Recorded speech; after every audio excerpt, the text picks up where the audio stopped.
So, hey everyone, it's Aftab here. Welcome back to our podcast. So, today we will be discussing about graduate teaching assistantships, like how to apply, when to apply. So, today we have a special guest, Kaushal, who has been working as graduate teaching assistant at University of North Texas from more than 2 semesters. So, Kaushal has a valuable insights to share about his experience. So, let's dive in and learn more about this. Hi, Kaushal. Thanks for joining us today. Hi, Aftab. Thanks for having me. It's a pleasure to have you here. I can share whatever I know from my last 2 years of experience. So you can go ahead. Yeah, sure, Kaushal. To start off, could you tell us a bit about your teaching assistant role at University of North Texas? Okay, so first thing, I started my master's degree at UNT in fall 2022. And I got my first employment as a teaching assistant in spring 23. That is the next semester. So since then, starting from spring 23, I have worked till spring 24. That is, I worked for total 4 semesters as a teaching assistant under one of the professor in my department for multiple subjects. So first, I worked for a subject called data analysis and knowledge discovery. Post that, I worked for another subject, that is computation methods, or commonly known as natural language processing. So these two are the subjects where I worked as a teacher, where I worked as a TA. Good, Kaushal. So, what are actually teaching assistantships, Kaushal? Briefly, can you explain about it? Like, what all responsibilities those are? Okay, so the graduate teaching assistantship positions are kind of an assistant position to a particular professor, where you will be assisting him in his job roles. So it can vary from professor to professor. So if the professor is teaching multiple classes in a semester, he will require a person to grade the assignments, okay, or he'll be require a student to present some demos in the class, like some hands-on activities, or he'll be requiring you to take the attendance. So it depends upon professor to professor. Okay, some professor also involve you in the research work as well. So apart from working for the class, like the normal class activities, you also work on some of the research tasks or on some research paper that they are working on. How did you apply for GTS? Like, how do you apply for TA jobs? Okay, so this is a very generic question. It depends upon different departments, different universities. Everybody will have their own application process. So first thing can be, some universities will have their application portal where you need to go and apply, like through handshake and stuff. For my university, or particularly for my department, it was a direct recommendation from the professor. So since the job role says is you have to assist the professor, so it is mostly the professor who interview you and decide you whether they want to have you as the teaching assistant or not. So there is, particularly for some of the departments, there are no application portals for this. So it is like a one-on-one conversation with the professor. You need to do cold emailing and ask them whether they have an open position, and if they have anything, then they can interview you further and know if your interest and their interest, like some of the research interest, are same. Secondly, if you have taken that particular course, then they can hire you as a TA or an RA. So it depends totally upon the professor, how your reputation goes with the professor. What does he think about you? Based on that, you can apply. What is the best time for applying for TA positions during your graduate studies? So it's throughout the year, because mostly they don't hire in middle of semesters for those that particular semester, but they hire for next semesters. Okay. Meaning to say is what you can reach. So currently the next coming semester is fall 24, right? Yeah. So the offer letters or positions will be opened at this point, means June, July and August. So it is like to reach out to professors, it is possible you should reach out throughout the year. What it is, if the professor doesn't have an opening at the moment, okay. So suppose if he doesn't have an opening for fall 24, but if you ask him for a position and he says he doesn't have any openings at the moment, so you can ask him to work as a volunteer assistant. So at least you will get an opportunity to spend 1 to 2 months or 1 to 3 months with the professor. And coming towards the next spring semester, the spring 2025, the first, according to me, the first preference he'll give it to you, because he has already spent a decent amount of time, that is 2 months or 3 months with him. You would be assisting him in his research activities or in some of the teaching works, whatever he needs. So he'll definitely rely on you for the next semester positions. So for whichever semester you're coming in, just aim for the next semester, so that you can spend at least one semester doing some voluntary work. Or if you have not taken that course, suppose if your professor is teaching course A and you have not enrolled in that, so maybe take that course in this particular semester, and in next semester you can work as a TA in that particular course. Type of qualifications or experiences are required to consider for TA position, Kaushal? Okay, so the first minimum requirement, again, this question varies from department to department, university to university. For my particular department, you should have a more your GPA should be more than 3.5. Okay. This is the minimum requirement, and if it goes below that, then you might not be considered. But yeah, so since the teaching assistant role is related to particular courses, so that you will be hired to be a TA for course A, okay, or a course for data analysis. So the first thing the professor might look into you is, have you taken that particular course or not? Since he wants you to assist in that particular course, so you should be aware about the syllabus, what kind of assignments are given, what kind of questions are need to be asked in the quiz, how to assist the students as well in their doubt session. So the first thing the professor will look is that you have taken the course under his supervision, or if you have taken the course under some other professor.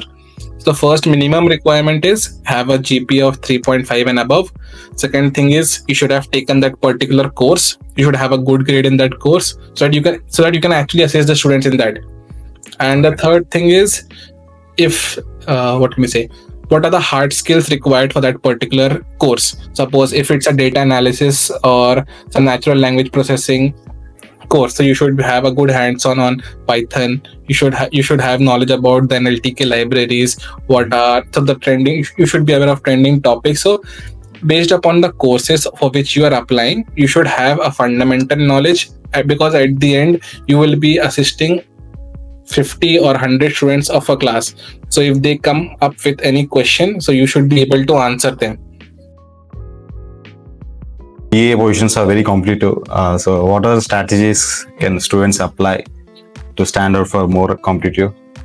Okay, so since all the master students will be applying for the position, so you need to stand out. So the first thing is, as I said, the GPA criteria, that is the minimum criteria you should reach. Okay, that is 3.5. If you're below that, then they might not consider you for the position. What other things you can do is check what the works professor has been doing. Okay, if you want to work for a course, suppose focus in natural language processing, you should see what is the professor, who is the professor, what is his research interest, and you should try to align your interest with their interest. It may be that you have a different, like you said, computer network, so maybe you're interested in computer networks, but if you see an opportunity with working with this professor who is working in natural language processing, so you should figure out some ways how you can contribute to him. Okay, got it. So the ultimate aim or the ultimate motive of the professor hiring you is you can be able to assist him in his works. Okay. So you should figure out how your interest aligns with his interest and how you can contribute to his work. Suppose if you are working for a whole semester, that is for 3 months. So in 3 months, how he can be benefited by you. So the first thing I said was GPA. Second thing is do cold emailing to professor. Try to get there 15-20 minutes of time. Just have a normal interaction with them, that I am also interested in your research works. Can we have a call? Then he will tell you what he is doing. You can tell what are your previous projects and stuff, how you can contribute to him. Okay. And then third thing is, if you have taken some professor's class, okay, and if you are a really good student, ask that professor to write a recommendation letter for you. Okay. That also helps. So if you have a recommendation letter from any professor or any supervisor, whoever under whom you have worked or taken a course, then that recommendation letter also guarantees or gets you a plus point which states that this guy can be reliable for some work. Not they may be from different course or different department, but that recommendation letter can just say that Aftab can do this work in time. So that's what the professors are looking for, that if you are working under them, you can complete the work on time, whatever has been delegated to you. Coming to compensation and benefits of teaching assistantship roles. So how much do TAs typically get paid? Like what are the benefits can they expect from these positions? Okay, so again, the funding or the pay again depends upon department to department based on the funding they are getting. So at UNT, I used to receive, I don't remember how much per hour, but for the first semester I used to receive something around 1350. Okay. That is a decent amount for any student. Okay, so this again varies from department to department. At the same time, I knew some of the departments where the teaching assistants were getting 1800. So it depends to your pay totally depends upon your department funds and stuff, but still a 1300 base pay you can say. So you can expect something more than $1,000 a month. Okay, and again, it will depend upon the university. So for UNT, if you have completed 18 credits, okay, that is if you have completed around 6 courses, so you can get an upgrade in your pay. So I got 1350 from spring 23 and summer 23. Okay. But since I completed 18 credits before fall, so I got a pay increase and that went to 1600. Good. You also for the remaining 2 semesters, I got around 1600 pay. So the pay is definitely good. Apart from this, all the teaching assistants who are employed for 20 hours. Mm-hmm. There can be positions where you are employed for 10 hours and there can be TAs for 20 hours. So if you are employed for a 20-hour position, you will get some tuition benefits as well. That is around, you will get a 40% tuition waiver. So that comes around, if you have taken 3 courses and if your fees is around 10,000, mm-hmm. so around 4,000 will be reduced. Oh, good. So this is only if you are working for 20 hours. 20 hours, okay. You can the hack is you can do 2 10-hour positions also to get this. Mm-hmm. But if you are only working for 10 hours, then you might not get this benefit. So this tuition benefit plus your monthly salary are the perks of working as TA. So that's it. Any other benefits of TA positions, Kaushal? Yeah, another benefit would be you will be able to network yourself. Mm-hmm. So since you're working for one professor, he will be knowing you personally, so he can provide you recommendation for your jobs and anything for your future. Plus you get opportunity to be on some of the research teams. Okay. So each department will be having some research teams. Mm-hmm.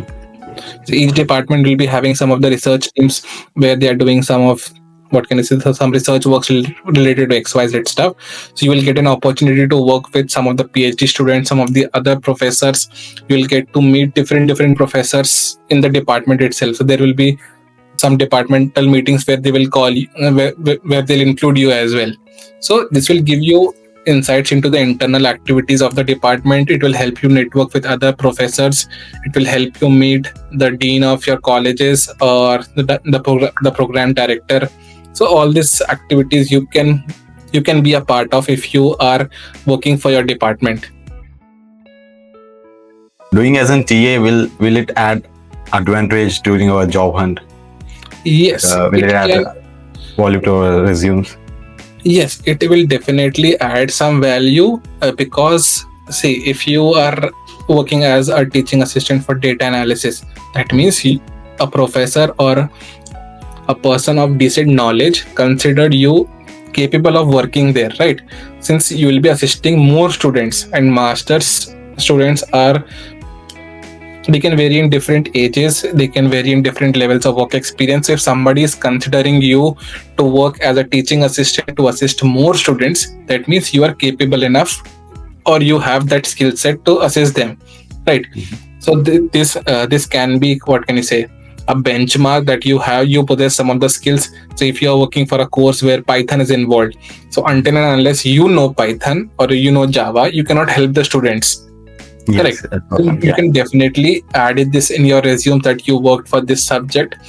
You can also mention the class strength, so how many people you assisted.